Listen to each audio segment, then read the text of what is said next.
Hey friend, please subscribe. 1 second for you. Big deal for me.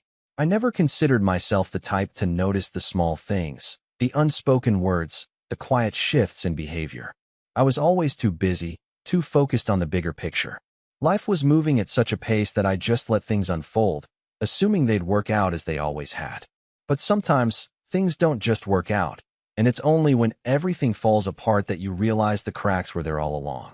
It wasn't until one evening, a completely ordinary, seemingly normal evening, that I stumbled upon the truth. I remember it as clearly as if it happened yesterday. The kids had just gone to bed, and the house was quiet except for the hum of the refrigerator and the faint sound of the TV from the living room. Mara, my wife, had been acting strangely for a while now, but I never really pressed her about it. There were signs, sure, small things like how she would often glance at her phone when I was around, how she seemed distracted, distant. But I was busy, and I convinced myself that she was just tired from work or that life had caught up with us. But that night was different. I had stayed up later than usual, going through some paperwork in the kitchen. The clock ticked past midnight, and I finally decided to head to bed. As I walked down the hallway, I heard her voice, but it wasn't the voice I had come to know. It wasn't the voice of the woman I had married, the woman who used to greet me with a smile at the end of a long day. Her tone was cold, sharp even, like she was speaking to someone she didn't care about. My first instinct was to retreat, to leave the conversation private, but then I heard a word that made me freeze in my tracks. Temporary. She said it so casually, as if the word was just another part of the conversation. I didn't know who she was speaking to, but it didn't matter. I felt my heart drop into my stomach. Temporary. That was the word that echoed in my mind. I couldn't move. I didn't want to hear more, but something inside me told me I had to. I had to hear what she was saying. I don't know how long I can keep doing this, Mara's voice continued. He's so predictable, so easy, but he's just a temporary option. I'm not really sure what I'm waiting for, but I can't keep pretending. I don't even know if I care anymore. The words stung like nothing I'd ever felt before. She wasn't talking about me. She was talking about us. She was talking about our life, about our marriage, as if it was a disposable thing, something to throw away when it no longer suited her. I leaned against the doorframe, my breath shallow. I felt like I was going to collapse. My hands clenched at my sides. She had no idea I was standing there, listening to every word. I could barely process what was happening, but I knew one thing for certain. Everything had just changed. The conversation continued, and I stood there, rooted to the spot, unable to move. I feel guilty, you know, Mara said, her voice quieter now. But it's not like he's ever going to figure it out. He's too trusting, too naive. I can keep doing this for as long as I want. I don't even know if I want to stay with him anymore, but I can't leave him yet. Not until I figure it out. I could barely breathe as I heard those words. She didn't even see me as a person anymore. I was a placeholder, a convenience. I had given everything to this marriage, to this family, and she was talking about me like I was nothing. But then came the final blow, the words that shattered any last illusion I had about our relationship. He'll never suspect a thing. He's too easy to fool. He thinks everything's fine, that I'm happy, but it's not real. None of it is. I felt my legs give out beneath me, and I sank to the floor. I wanted to scream, to run into the room and confront her, but I couldn't. I couldn't face her after hearing that, after hearing her so callously talk about me like I was nothing. I stayed in the hallway for what felt like hours, my mind spinning, trying to make sense of what had just happened. How long had this been going on? Had she been thinking this way for months? How many times had I looked her in the eyes and missed the truth? I could hear her in the other room, still talking, but the words were lost to me now. My heart was racing, and the anger I felt was overwhelming. But there was something else too, something deeper. I had been living a lie. I had been living in a bubble that I now realized was completely false. And then, in that moment, something inside me snapped. I couldn't stay here. I couldn't be in this house, in this life, with her any longer. I stood up slowly, my hands shaking, my thoughts a blur. I didn't know what I was going to do. I didn't know where I was going. But I couldn't stay. I couldn't breathe in this place anymore, knowing what I now knew. Without a word, I turned around, grabbed a bag, and left. I didn't confront her. I didn't scream or cry. I just left.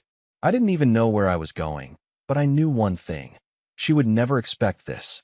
She would never expect me to walk away without a word. And that's when the real shock began.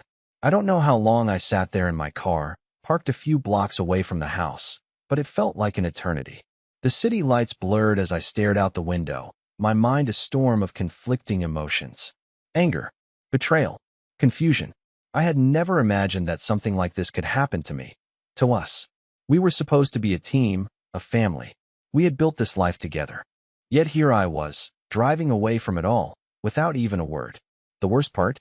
I wasn't even sure what I was supposed to do next. I couldn't go back to that house. I couldn't look at her, not after hearing those words.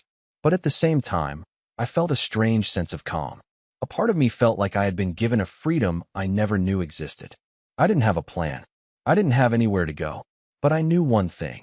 I couldn't just slip back into the life I had been living before. I had to do something. I ended up in a cheap motel on the edge of town. It wasn't much, but it was a place to breathe, to think. I spent the next few hours pacing the small room, feeling the weight of the reality I had just uncovered pressing down on me. My phone buzzed several times, texts from Mara, but I couldn't bring myself to look at them. I knew she was probably trying to cover her tracks, to figure out where I was, to explain herself. But there was no explanation that could make up for what I had just heard. I went to bed that night with no answers, no closure, just a deep, empty feeling in the pit of my stomach. The next morning, I woke up to more texts, a missed call, and an email. All of them from Mara. The first text was simple, "Where are you?" The second one was more frantic. "Evan, please. Let's talk. I'm sorry." And then the email, titled "We Need to Talk." It was a long, apologetic message, begging for forgiveness, asking for a chance to explain. I knew I should have just ignored her. I knew I shouldn't have cared about her words. But I couldn't help myself. I opened the email. "I never meant for you to find out like this," she wrote. "I'm so sorry, Evan. This wasn't how it was supposed to happen. I never wanted to hurt you. I thought I could manage everything, but I see now I was wrong. Please, let me explain. I still love you, I do. But I've been confused. I've made mistakes." I could feel my heart harden as I read her words. She didn't even see me anymore. I was just an afterthought in her grand scheme, a side character in her life's drama. If she truly loved me, she wouldn't have said those things. She wouldn't have kept me as a temporary option. I sat there for a long time, reading her message over and over, trying to understand how I had missed it all. How had I missed the signs? How had I been so blind? And then it hit me. She didn't just betray me. She betrayed the life we had built together, the family we created. I deleted the email and turned my phone off. There was nothing more to say. I knew I couldn't go back. Not after everything I had heard. Not after everything I now knew. I needed space. I needed time to figure out what came next. But then, as I walked out of the motel room to get some fresh air, I saw something that made my heart stop. A car pulled into the parking lot. It wasn't anything special, but I recognized it instantly. It was Mara's car. My heart raced. What was she doing here? How did she find me? Had she followed me? I froze, not knowing what to do. The urge to confront her, to ask her why, to scream at her for everything, was overwhelming. But I knew that wouldn't fix anything. It would only make it worse. I watched from a distance as Mara stepped out of her car. She looked different, nervous, as if she wasn't sure what she was going to say. She walked slowly, looking around, then paused. She seemed to hesitate before walking toward the motel lobby. I had no idea what she wanted. But I also knew one thing. Whatever happened next, it wasn't going to be pretty. I stood frozen, my heart pounding in my chest, as Mara walked towards the motel lobby. I had no idea what she was doing here. I hadn't told her where I was staying. How had she found me? The possibility of a confrontation filled me with a cold sense of dread, but a part of me also wanted answers, wanted closure. The woman I had once known seemed like a stranger now, and I needed to understand how she could have become someone so unrecognizable. I tried to stay calm, to think, but I couldn't shake the feeling that she was only here for one reason, to beg for forgiveness, to try and manipulate her way back into my life. I wasn't sure if I was ready for that. Part of me wanted to turn away, to walk in the opposite direction, but I couldn't. I was rooted to the spot, watching her every move. Mara stopped at the front desk, talking to the clerk for a moment before she disappeared through the door leading to the small motel's office. I couldn't just sit here anymore, not with all these questions swirling in my head. I stood up, but my legs felt weak, unsteady. Was I really about to face her? Was I prepared to hear what she had to say after everything? I stepped cautiously toward the office entrance, my footsteps muffled on the carpet. I wasn't sure what I expected to happen, but a part of me felt like I was stepping into a trap of my own making. A minute later, I stood just outside the office door, peering through the narrow crack, watching her. Mara was pacing the small room, her face a mask of anxiety. She hadn't noticed me yet, and I debated whether I should just walk away. But then she spoke, her voice low and urgent, as if she were talking to herself. "I can't believe this is happening," she muttered. "I didn't want him to find out like this. This isn't how I planned it. This wasn't supposed to be how things went." My pulse quickened. I had always wondered what she was thinking, what was going on in her mind. But hearing her say these words, hearing the guilt in her voice, made something shift inside me. She knew exactly what she had done. She knew how deeply she had hurt me, and yet here she was, trying to justify it to herself. She stopped pacing and looked down at her phone. Her fingers hovered over the screen, and I realized she was drafting a message. The words were typed out quickly, and I caught a glimpse of them. "Please forgive me. I love you, I do. I'm so sorry. I just need you to understand. I wasn't happy." My stomach twisted as I read those words. She was trying to rewrite everything that had happened, trying to make it sound like it was my fault, like I wasn't enough for her. I had given everything, and now she was asking for forgiveness, as if it was that simple. Before I could even think, I heard the door to the office open, and Mara stepped out, phone still in her hand. I quickly ducked behind a pillar, holding my breath, praying she didn't see me. She walked past, her head down, absorbed in her phone. I could feel my heart pounding in my throat. I was so close. I could walk up to her right now and confront her, but I wasn't ready for that. Not yet. She paused for a moment, standing near the motel's entrance, glancing around. For a brief second, her eyes flickered to where I was hiding, and I could have sworn she recognized me. She didn't call out, though. She just stood there, as if waiting for something, her back to me, lost in thought. I stayed perfectly still, wondering what the next move would be. What did she want from me? What was she expecting? I felt a surge of anger, not at her for coming here, but at myself. Why was I still so obsessed with her, still tied to this woman who had made me feel like I wasn't enough? I could have walked away, turned around, and never looked back. But the truth was, I wasn't ready for that yet. I wasn't ready to just walk away from everything. I couldn't. Mara sighed deeply, her shoulders slumping as if the weight of the situation was finally settling in. She slowly typed a message, hit send, and then looked up again, scanning the area as if expecting someone. Expecting me, maybe. I could almost feel the tension in the air, the quiet anticipation that hung between us. I knew I had to make a decision. Was I going to stay hidden and let her go, or was I finally going to face her? Without thinking, I took a step forward. I stepped out from behind the pillar before I could second-guess myself. The soft sound of my footsteps echoed in the quiet motel hallway, and Mara looked up just as I moved into her line of sight. Her eyes widened in shock, her phone still held loosely in her hand. "Evan," she whispered, her voice barely audible, like she couldn't believe what she was seeing. "What? What are you doing here?" I didn't answer immediately. Instead, I took a long, steadying breath, trying to calm the racing thoughts in my head. I had never imagined that our confrontation would come like this. Unexpected, raw, with no rehearsed lines, no plan for what I would say. But now that I was here, standing in front of her, I realized there was nothing left to say. "Is it true?" I asked, the words coming out more calmly than I expected. "Is it true that I was just a temporary option?"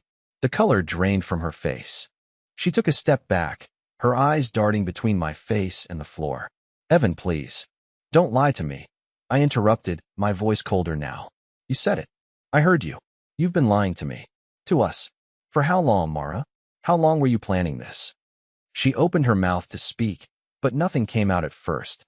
The guilt in her eyes was unmistakable, but so was the defensiveness that followed. "I didn't want you to find out this way. I never meant for you to. Don't make excuses," I snapped, the anger bubbling up inside me. "How could you do this? How could you sit there, day after day, pretending everything was fine, knowing you were planning to leave me, knowing I wasn't enough for you?" She winced, her shoulders slumping. "I wasn't. I didn't mean to hurt you," she said, her voice barely above a whisper. "But it's true. I've been unhappy, and I didn't know what to do about it. I thought I could fix it, make it work, but I couldn't. Not anymore. The words hit me harder than I expected. The pain wasn't just in the betrayal. It was the realization that everything we had built, everything I thought we shared, meant so little to her. You think I'm just some backup? Some placeholder? I asked, trying to keep my voice steady, but the hurt was there, leaking through. That's what you think of me. I never meant for it to be that way, Mara said quickly, but I could hear the cracks in her voice now. I never wanted to hurt you. I didn't know how to fix it. I don't know what happened. I shook my head. No, you don't get to say that. You don't get to pretend like this was some mistake. You knew exactly what you were doing. You just didn't care enough to stop. Her eyes welled with tears, and she stepped closer, as if reaching out to me. Evan, I'm sorry. Please, I didn't want to lose you. I thought I could fix everything before it came to this. I thought you wouldn't. I thought you wouldn't know. I took a step back, shaking my head. No, it's too late for apologies. She stared at me, her face filled with a mix of regret and desperation. Please, I never meant for you to find out like this. I don't know how to fix it, but I want to try. I want to make it right. I could feel the weight of the moment pressing down on me. Part of me wanted to take her in my arms, to believe the tears and the apology. But another part of me, the part that was still raw and broken, knew I couldn't go back. Not after everything. I looked at her one last time, my chest tight. You already made your choice, Mara. And so have I. With that, I turned and walked away, not looking back. She called my name once, softly, but I didn't stop. The sound of her voice seemed distant now, fading with every step I took. I didn't look back. I couldn't. I don't remember much of the drive after I left the motel, my hands gripping the steering wheel so tightly my knuckles turned white. My mind was a blur, a jumble of anger, hurt, and disbelief. The conversation with Mara had been a wake-up call, but it also left me feeling strangely hollow. I had confronted her, heard the apology, but it wasn't enough. It could never be enough. As I drove aimlessly through the city streets, I realized that I didn't even know where I was going. I wasn't sure what I was looking for, maybe answers, maybe a way to make sense of everything. But deep down, I knew that the truth had already been revealed. Mara had made her choices, and I had been nothing more than an afterthought in her life. I ended up at a small park, a place I used to visit when I needed to clear my head. I parked the car and sat there for a while, staring at the empty swings, the stillness of the night settling over me. I never thought I'd find myself here, not like this. Alone, questioning everything. The silence was deafening. There was no comfort in the memories of the park, no warmth in the spaces we had once shared. It was just me now. I pulled out my phone and hesitated for a moment, looking at the texts from Mara that had piled up over the last few hours. Please talk to me, one message said. I'm sorry, I never meant for it to be this way. I could see her desperation in every word. But I didn't feel any of the old affection I once had. Instead, all I felt was the sting of betrayal. I deleted every message, not caring about the consequences, not caring about what she might think. The decision had been made. She didn't deserve another chance. I closed my eyes and leaned my head against the headrest, trying to breathe through the ache in my chest. It wasn't just about the affair, the lies. It was about the years I had spent with her, believing in a future that no longer existed. It was about the trust that had been shattered, the foundation of our entire relationship crumbling in an instant. In that moment, I realized something. I wasn't just walking away from her. I was walking away from everything. From the life I thought I would have. From the family I had worked so hard to build. But the pain was too much to ignore. The betrayal too raw. I couldn't keep pretending that things could go back to the way they were. As I sat in the dark, the weight of it all finally hit me. I wasn't just angry anymore. I wasn't just hurt. I was free. For the first time in what felt like forever, I wasn't tied down by the past. I wasn't looking for forgiveness. I wasn't begging for answers. I was just done. And I knew, deep down, that I had made the right choice. The following days blurred together in a haze of emotion. I kept myself busy, distracting myself with anything I could, work, errands, even random projects I'd put off for ages. But every time I paused for even a second, the pain would come rushing back. It wasn't just the betrayal. It wasn't just the fact that Mara had been seeing someone else. It was the quiet realization that the life I thought I was living, the future I thought I was building, had all been a lie. I spent most of my days avoiding the apartment. I didn't want to go back there, not yet. I couldn't face the empty space, the ghost of the life I had with her. My thoughts were too scattered, too fractured to even attempt something resembling normalcy. I knew I needed to make a decision about what came next, about how to move forward, even though it felt impossible. Then, as I sat alone in a coffee shop, sipping on my drink and staring blankly at the people coming and going, my phone rang. It was a number I didn't recognize, but something in my gut told me it was her. I stared at the screen for a moment, wondering if I should just ignore it, to keep running from the inevitable confrontation. But there was something about it that pulled me in. I answered. Evan. Mara's voice came through the line, shaky but familiar. Please talk to me. I can't do this alone. The words hit me like a punch to the chest. It was the first time since the confrontation that she'd called. Her voice was desperate, pleading, and yet it held a trace of something else, something darker. I had no idea what she was feeling in that moment. The woman who had once been my partner now sounded like a stranger, but her vulnerability made me hesitate. What do you want, Mara? I asked, trying to keep my voice steady. I wasn't sure if I was ready for this conversation, but I knew I couldn't avoid it forever. I need you to listen to me, she said, her voice barely above a whisper. I've made a mess of everything, and I know I don't deserve your forgiveness. I don't deserve anything, but I'm begging you. Please, just let me explain. Let me tell you what happened. I leaned back in my chair, closing my eyes. I didn't want to listen.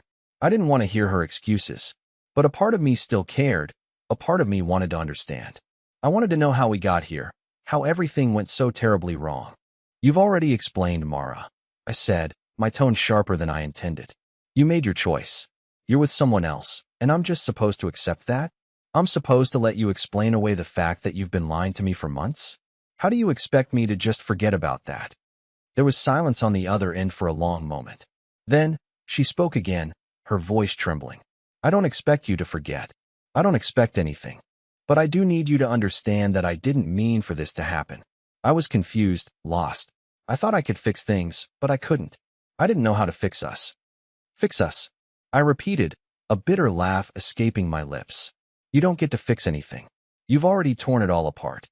I know, she said, and I could hear the regret in her voice. And I hate myself for it. But I never wanted to hurt you.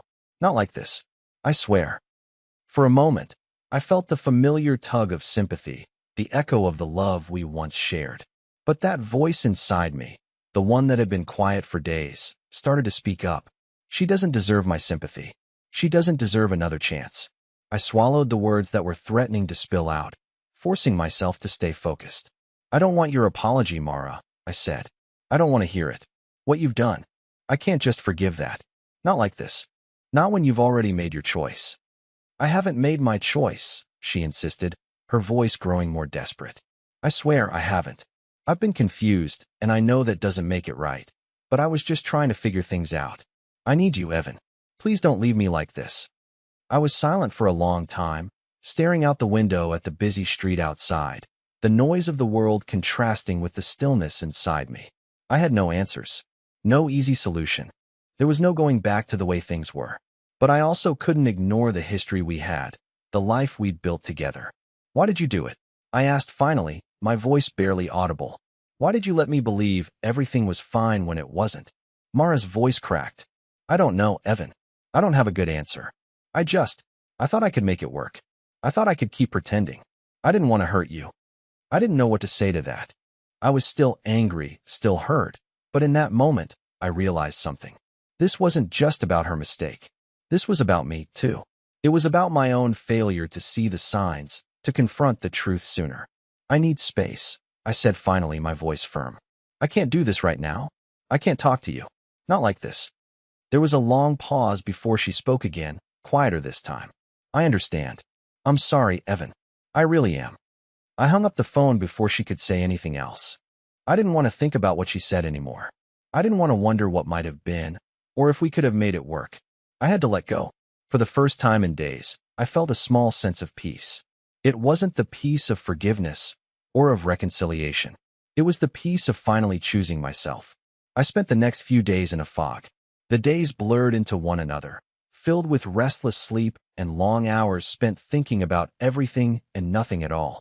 I tried to focus on work, but my mind kept drifting back to Mara. The phone call still lingered in my thoughts, her desperate voice echoing in my head. It wasn't just the betrayal. It was the realization that nothing in my life was what I thought it was. I had been living a lie, and now I was left to pick up the pieces. I had decided to keep my distance. No more conversations with her. No more waiting for her to make things right. I had to focus on myself, on rebuilding whatever I had left. But then came the knock on my door. I wasn't expecting anyone. I hadn't told anyone where I was staying, not even my closest friends. When I opened the door, I froze. There she was, Mara, standing on the other side, looking smaller than I remembered. Her eyes were red, like she had been crying for days, and her hair was messier than usual, as if she had been running through her own chaos. She stood there for a moment, as if unsure whether to speak, her hands nervously tugging at the sleeves of her jacket.